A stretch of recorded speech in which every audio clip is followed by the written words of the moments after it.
दोस्तों, मैं आदिल अंसारी और डॉक्टर काफिल खान के मामले में आज मैं बात करना चाहता हूँ। डॉक्टर कफील खान, सॉरी। तो डॉक्टर खान के ऊपर हेट स्पीच का केस लगाया गया था यूपी सरकार द्वारा। अब मैं आपको बताना चाहता हूँ वर्बेटम वर्ड टू वर्ड उन्होंने क्या बोला था अलीगढ़ मुस्लिम यूनिवर्सिटी में, जब वो एक प्रोटेस्ट में गए थे। एंटी सीए प्रोटेस्ट था वो। तुम्हारी औकात नहीं है जो तुम हमसे छीन सको सिटीजनशिप, तुम्हारी औकात नहीं है जो तुम हमें डरा सको, तुम्हारी औकात नहीं है जो तुम हमें हटा सको। 25 करोड़ हैं हम, ना तुम हमें मॉब लिंचिंग से डरा सकते हो, ना छोटे छोटे कानून से डरा सकते हो। हम एक साथ रहेंगे, यूनाइट रहेंगे। ये डॉक्टर काफिल खान की ये स्पीच है जिसकी वजह से उनके ऊपर हेट स्पीच के चार्जेस लगाए गए। अब सबसे इंपॉर्टेंट बात आप समझिए, इसमें किसी भी धर्म विशेष को टारगेट नहीं किया गया, इसमें किसी कास्ट को टारगेट नहीं किया गया। इस स्पीच के अंदर किसी भगवान के बारे में कुछ नहीं कहा गया है। इस स्पीच के अंदर यहाँ तक किसी नेता के बारे में कुछ नहीं कहा गया है। ना मोदी, ना शाह, ना योगी का नाम लिया गया है। तो फिर क्यों डॉक्टर काफिल खान के ऊपर हेट स्पीच के चार्जेस लगाए गए ये स्पीच के ऊपर? और मैं आपको ये स्पीच भी दिखाऊंगा, मैं बीजेपी के कुछ नेताओं की आपको स्पीच दिखाऊंगा। आप तो सब स्पीच देखना और आपको समझ में आएगा हेट स्पीच किसको कहते हैं। क्या वो यहाँ पे मुस्लिमों को भड़का रहे हैं हिंदुओं के खिलाफ? क्या वो यहाँ पे मुस्लिमों को किसी धर्म के खिलाफ भड़का रहे हैं, किसी जात विशेष के खिलाफ भड़का रहे? नहीं, ये एक बेसिक स्पीच है जहाँ वो ये समझाने की कोशिश कर रहे हैं कि जो एंटी मुस्लिम जो एक कानून आया था सीएए का, उसके खिलाफ उनका गुस्सा था। अब इसका अपना अपना सबका एक वर्जन हो सकता है। जो बीजेपी के सपोर्टर है वो बोल सकते हैं, उनकी पूरी राय हो सकती है कि नहीं ये एंटी मुस्लिम कानून नहीं, ये एंटी पाकिस्तान कानून है या एंटी पाकिस्तान के मुस्लिम्स के कानून है। लेकिन जिस तरह से हमने देखा सीए एनआरसी को, हमको लगा ये हमारे खिलाफ ही है। तो अब आप देखिए ये स्पीच और आपको समझ में आएगा कि किस तरह से डॉक्टर काफिल खान को परेशान किया गया हेट स्पीच के केस में अननेसेसरी। जो हमसे छीन सको, तुम्हारी औकात नहीं है जो हमें डरा सको, तुम्हारी औकात नहीं है जो हमें हटा सको। 25 करोड़ है, ना तुम हमारे मोबिलिटी से तुम हमें डरा सकते हो, ना तुम हमारे छोटे छोटे लॉ बना के डरा सकते हो। हमें साथ रहेंगे, हमें साथ रहेंगे, हम यूनाइट रहेंगे, हम एक दीवार बन के रहेंगे। ये हमारा हिंदुस्तान है, हम तुम्हें बताएंगे ये हिंदुस्तान कैसे चलाया जाता है। तो डरना आता नहीं हमें, चाहे जितना भी डरा लो, हर बार एक नई ताकत से उठेंगे, चाहे जितना भी झुका लो। प्रधानमंत्री नरेंद्र मोदी जी, प्रभु राम का जिक्र हुआ है, मंदिर का जिक्र हुआ है, तो उस पक्ष का भी जिक्र होना चाहिए। और ये सवाल मेरे दिल के बहुत करीब है। मैं आपको बहुत दिनों से ये सवाल पूछना चाह रही थी और एक मुसलमान होने के नाते मैं ये सवाल पूछूंगी। नरेंद्र मोदी का हिंदुस्तान के मुसलमानों से रिश्ता क्या है? मुसलमान बीजेपी पर भरोसा क्यों नहीं कर पाता है? क्या वजह है? हमें किस धर्म में हमारा जन्म हुआ है? कौन सा धर्म है हमारा? हिंदू धर्म में जिस व्यक्ति का जन्म होता है वो व्यक्ति बहुत ही भाग्यशाली होता है। बाकी के जो हर जन्म में पाप करते हैं उनका जीवन ही पाप करने के लिए होता है, वो गोल टोपी वाला होता है। और दूसरी बात तो ये है कि मुसलमान तो इस देश के अंदर रहना नहीं चाहिए। उन्होंने जनसंख्या के आधार पर देश का बंटवारा कर लिया, तो फिर यहाँ इस देश के अंदर रहने की क्या आवश्यकता थी? फिर उनको अलग भूभाग दे दिया गया, बांग्लादेश या पाकिस्तान जाएं, यहाँ क्या काम है उनका? यदि आप इस देश के मुसलमान ये स्वीकार करने के लिए तैयार नहीं है कि मेरा पूर्वज हिंदू है, तो वो देशभक्त हो सकता है परंतु वो राष्ट्र विरोधी है, ऐसा मैं मानूंगा। एंटी नेशनल है, माने राष्ट्र विरोधी है। देश में हर आतंकवादी मुस्लिम क्यों होता है और मुस्लिम बीजेपी को वोट क्यों नहीं देता है?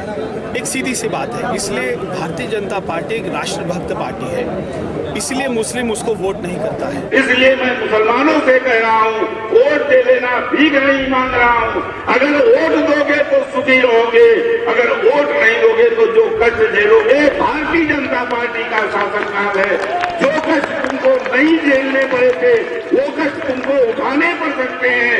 सवाल ये है कि मुस्लिम धर्म में जो है आप जानते हैं कि 50 औरत रखिए और जो है 1050 बच्चा पैदा कीजिए, ये कोई परंपरा नहीं। ये तो जो है एक जो है जानवरी प्रवृत्ति है, जानवरी प्रवृत्ति है। हिंदू अलग संस्कृति है, मुस्लिम अलग संस्कृति है। दोनों एक साथ नहीं रह सकती, दो संस्कृतियां कभी एक साथ नहीं रह सकती हैं। ये टकराव होगा, जरूर होगा। जो गाय मुसलमानों के घर में पल रही है, ये गाय मुसलमानों से इनको किसी भी कीमत पर वापस ले लेना चाहिए। इसलिए वापस ले लेना चाहिए कि यदि हम अपनी लड़की और बहन को इनके घर में जाने को लव जिहाद मानते हैं, तो क्या हम अपनी गाय माता को इनके घर के में जाने से इसको लव जिहाद की श्रेणी में नहीं लाएंगे? ये लव जिहाद है। इसलिए गाय माता को किसी भी कीमत पर मुसलमानों के घर से वापस लिया जाना चाहिए। हमारी माँ का कोई अपमान करेगा, हम मर जाएंगे, सहन नहीं करेंगे, मर जाएंगे, मार देंगे। अगर जिसे तुम माँ कहते हो, अगर उसको हम काटें, तुम्हें कैसा अच्छा लगेगा? ये पंजा नहीं है, ये कमल का हाथ है। तो दोस्तों, जैसे आपने स्पीच देखी, डॉक्टर खान को इस स्पीच के लिए मथुरा की कोर्ट से बेल मिल गई थी। मथुरा की कोर्ट से उनको बेल मिलने के बाद में डॉक्टर खान को 72 घंटे तक 72 आवर्स तक जेल में ही बिठा के रखा गया। कोर्ट का जो ऑर्डर था उसको दरकिनार किया गया, 72 आवर्स तक जेल में रखा गया।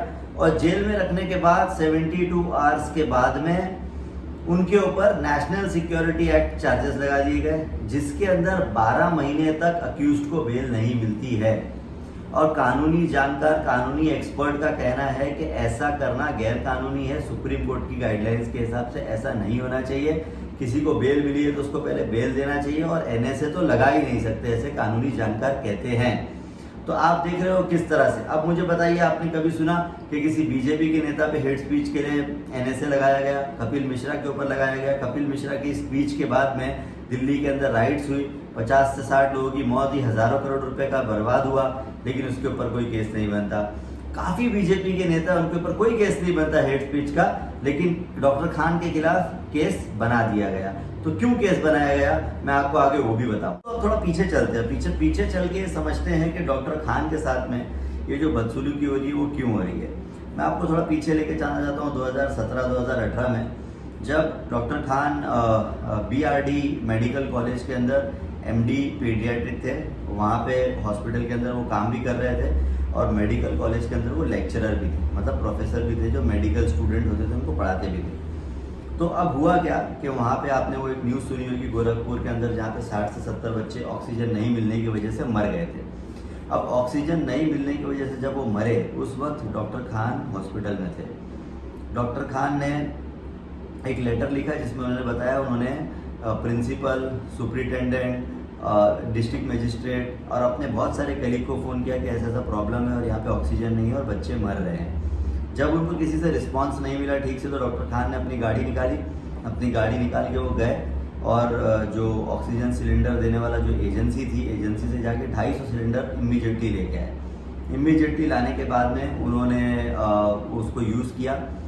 कुछ अपनी कार में लेके आए, कुछ उन्होंने आर्म्ड फोर्सेस की जो ट्रक थी उसके अंदर लेके आए, और उसको यूज़ करके बच्चों की जान बचाने का उन्होंने काम किया। इसके बाद उनको एक हीरो का रूप दिया गया कि हाँ ये बहुत मसीहा बन के आया, बहुत अच्छा मीडिया में उनका एक पॉजिटिव रिव्यू आया।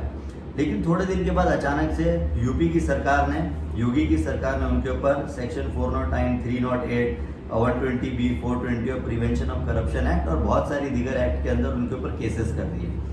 जब ये सारे केसेस उनके ऊपर हुए तो बहुत सारे जो डॉक्टर्स थे वो नाराज हुए। उन्होंने कहा कि डॉक्टर खान को स्केपगोट बनाया जा रहा है और उनको फंसाया जा रहा है।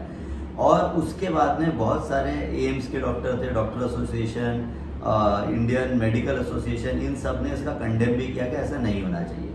लेकिन योगी सरकार नहीं मानी। योगी सरकार ने ऑफिशियल स्टेटमेंट दिया कि हॉस्पिटल के अंदर ऑक्सीजन की कोई कमी नहीं थी। लेकिन जब बाद में कुछ महीनों बाद किसी ने RTI डाला, RTI के रिप्लाई में ये कहा गया कि ऑक्सीजन की उस दिन कमी थी हॉस्पिटल के अंदर, वो रात में ऑक्सीजन के सिलेंडर्स नहीं थे हॉस्पिटल के अंदर, मतलब योगी सरकार झूठ बोल रही थी। उसके अलावा सिलेंडर इसलिए नहीं थे क्योंकि योगी सरकार ने पेमेंट नहीं किया था। जो ऑक्सीजन सिलेंडर की जो एजेंसीज थी वो बार बार रिमाइंडर दे रही थी कि हमारा पेमेंट क्लियर करो, हमारे ड्यूज क्लियर करो, हमारे पेमेंट क्लियर करो, लेकिन इन्होंने पेमेंट क्लियर नहीं किया और उसकी वजह से ऑक्सीजन नहीं थी।